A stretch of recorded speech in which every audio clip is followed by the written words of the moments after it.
Hello students, पिछले class में हम लोगों ने अकाउंटेंसी का first chapter accounting for partnership form का फंडामेंटल चैप्टर के बारे में पढ़ाई की थी। और इस क्लास में हम सेकंड चैप्टर यानी कि change in profit sharing ratio के बारे में पढ़ाई करेंगे।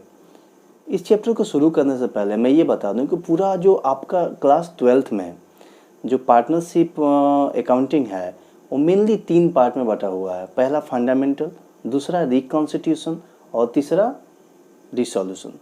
देखिए, फंडामेंटल चैप्टर एकदम अलग है, आपको जड़ से स्ट्रॉन्ग करने होंगे तब जाके पूरा पार्टनरशिप समझ में आएगा। और रिकॉन्स्टिट्यूशन में हमारा ये मेन टॉपिक होता है, इसे हम बैकबोन ऑफ पार्टनरशिप कहते हैं।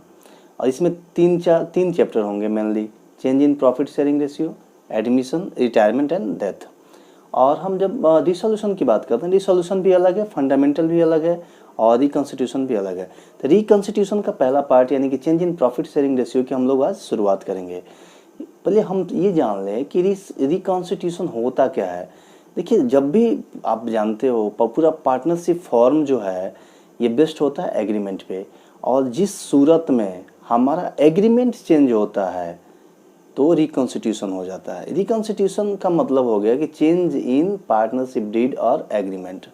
अब रिकॉन्स्टिट्यूशन किसकी सूरत में होता है, यानी कि जो एग्जिस्टिंग पार्टनर हैं किसी कारण से उन्हें ऐसा लगता है कि हमें अब पार्टनरशिप में जो एग्रीमेंट था, प्रॉफिट शेयरिंग रेशियो था, उसे चेंज करना है, तो रिकॉन्स्टिट्यूशन आ जाएगा, मतलब change in profit sharing ratio. दूसरा, एडमिशन के केस में जब भी वो नए पार्टनर लेके आएंगे तब भी हमारे एग्रीमेंट को चेंज करने पड़ेंगे, admission of new partner in partnership form दूसरा केस है। तीसरा केस है कि जब रिटायरमेंट का केस हो, कोई पार्टनर किसी कारण से उसको रिटायर किया जा रहा है पार्टनरशिप बिजनेस से, उस केस में भी रिकॉन्स्टिट्यूशन आ जाएगा। और चौथा केस है डेथ के केस में, अगर किसी कारण से पार्टनरशिप बिजनेस से पार्टनर का डेथ हो गया, उस केस में भी रिकॉन्स्टिट्यूशन हो जाएगा। और एक और केस बन जाते हैं कि जब अमलगमेशन होता है। अमलगमेशन का मतलब होता है जो दो पार्टनरशिप फॉर्म एक साथ जुड़ते हैं किसी कारण से, हो सकता है कि कंपटीशन अवॉइड करें, हो सकता है मार्केट शेयर को बनाए, हो सकता है कि एक फॉर्म टेक्निकली स्ट्रांग हो, एक फॉर्म फाइनेंशियली स्ट्रांग हो, तो हो सकता है इसलिए जुड़े। किसी कारण से जब दो पार्टनरशिप फॉर्म आपस में जुड़ के बिजनेस परफॉर्म करती है तो उसे हम कहते हैं अमलगमेशन ऑफ पार्टनरशिप फॉर्म। उस केसेस में भी हमारा एग्रीमेंट चेंज हो जाएगा, तो वहाँ पर भी रिकॉन्स्टिट्यूशन होगा। यानी कि ये क्वेश्चन कितनी बार आपके एग्जाम में भी आया हुआ है कि few examples of reconstitution of partnership form. उस केसेज में आपको 3-4 यानी कि change in profit sharing ratio, admission, retirement, death, amalgamation, इन सब का नाम याद रखना होगा। ये होते क्या हैं हम आगे पढ़ेंगे, लेकिन अभी देख रहे हैं हम लोग क्या, change in profit sharing ratio. अब देखो, इस बात को थोड़ा सा हम देखते हैं कि change in profit sharing ratio होता क्या है। जैसे मान लेते हैं कि 2 पार्टनर हैं और दोनों पार्टनर बिजनेस की शुरुआत किए हैं, उन्होंने कैपिटल इन्वेस्ट किया है। ए और बी 2 पार्टनर हैं, और ए ने कैपिटल इन्वेस्ट किया 1 लाख रुपीज़, बी ने इन्वेस्ट किया या 50,000 रुपीज़। किसी कारण से अब ये दोनों लोगों ने मिल के आपस में एक नया एग्रीमेंट किया कि जो हमारा प्रॉफिट शेयरिंग रेशियो था वो चेंज होगा, क्योंकि हम 1 लाख रुपए इन्वेस्ट किए हुए हैं, ए कहा, बी ने कहा कि हम 50,000 इन्वेस्ट किए हुए हैं।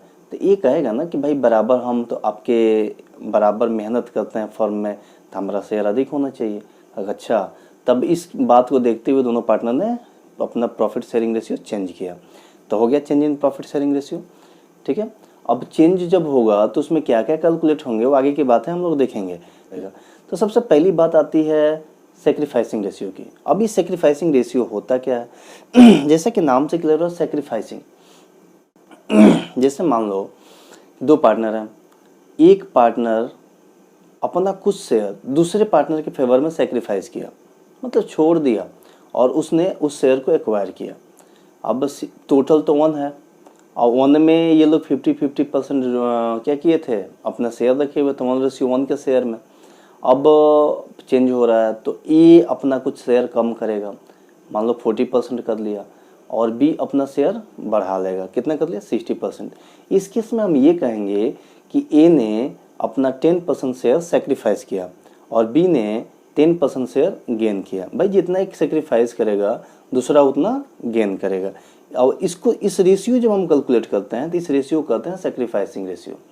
और न्यूमेरिकली हम इसे कैलकुलेट करने के लिए एक फॉर्मूला का यूज़ करते हैं, sacrificing ratio is equal to old ratio minus new ratio. अब old ratio minus new ratio के बारे में थोड़ा बात कर लिया जाए कि old ratio minus new ratio का मतलब क्या होता है। ओल्ड रेशियो का मतलब होता है जो आपका पुराना शेयर था, जो आप एग्जिस्ट मतलब जिस डेट से आपका प्रॉफिट शेयरिंग रेशियो चेंज हो रहा है, उसके पहले जो कुछ भी शेयर थे उसमें से चेंज होने के बाद जो शेयर हैं उसको माइनस कर दो, तो आपने कितना सेक्रीफाइस किया है निकल के आ जाएगा। और जब सेक्रीफाइसिंग कैलकुलेट करते हैं हम, तो जब निगेटिव फिगर आ जाते हैं तो गेनिंग हो जाता है। मतलब आप सिंपली सेक्रीफाइस कैलकुलेट करो, उसी में हम गेनिंग आराम से कैलकुलेट कर लेंगे। गुडविल पे, व्हाट इज़ गुडविल? गुडविल का सिंपल मीनिंग होता है good name and reputation earn by a firm through hard work and honesty. मतलब कोई फर्म अगर ऑनेस्टी से और हार्ड वर्किंग से काम करता है तो कुछ रेपुटेशन अर्न करता है, गुड नेम अर्न करता है, उसे हम गुडविल कहते हैं। अब आप गुडविल को ऐसे भी समझ सकते हो, अगर कोई दुकानदार है वो बहुत ईमानदारी से काम कर रहा है और हार्ड वर्किंग शो कर रहा है, उस केसेज में गुडविल तो उसकी बनेगी ना, उसका नाम होगा और लोग उसके गुडविल की वजह से उसकी दुकान पे इजीली पहुंचेंगे। सबसे पहले वहीं विजिट करेंगे कि ये इंसान बड़ा सस्ता देता है, बड़ा अच्छा सामान देता है। सस्ता क्यों देता है? ईमानदारी से अपना बिजनेस करता है। अच्छा सामान क्यों देता है? वो हार्ड वर्किंग करता है, बढ़िया से काम करता है, तो अच्छा सामान देगा, सस्ता देगा, तो उसका कुछ जो नाम होगा वही उसी नाम को हम क्या कहते हैं? गुडविल कहते हैं। अब देखो गुडविल दो तरह की होती है, एक परचेज गुडविल और एक self generated goodwill. Purchase goodwill का मतलब होता है कि आप अपने बिजनेस में जिस तरह से गुडविल को अपने किसी बिजनेस का गुडविल, कोई बिजनेस बिक रहा है, सपोज दैट कोई बिजनेस बिक रहा है और आप उसके गुडविल को खरीदना चाहते हो, उसके नेम को खरीदना चाहते हो, तो जितने पैसे आप उस नेम को खरीदने में खर्च करोगे that is called purchase goodwill. आप दूसरे के गुडविल को क्या कर रहे हो? परचेज कर रहे हो, कुछ पैसे आप खर्च कर रहे हो, ठीक है। और सेल्फ जनरेटेड गुडविल या इनहेरेंट गुडविल किसे बोलते हैं? आपके द्वारा क्रिएट किया गया गुड नेम और रेपुटेशन, किसके सहायता से? हार्ड वर्किंग और ऑनेस्टी की सहायता से।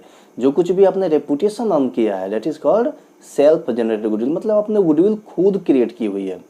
तो हमेशा याद रखना, जब भी हम वैल्यूएशन करेंगे तो सेल्फ जनरेटेड गुडविल का ही करेंगे, न कि परचेज गुडविल का। परचेज गुडविल में तो हम सीधा वैल्यूएशन करके खरीद लेते हैं ना, सेल्फ जनरेटेड गुडविल में हम क्या करते हैं? सेल्फ जनरेटेड गुडविल में क्या करते हैं?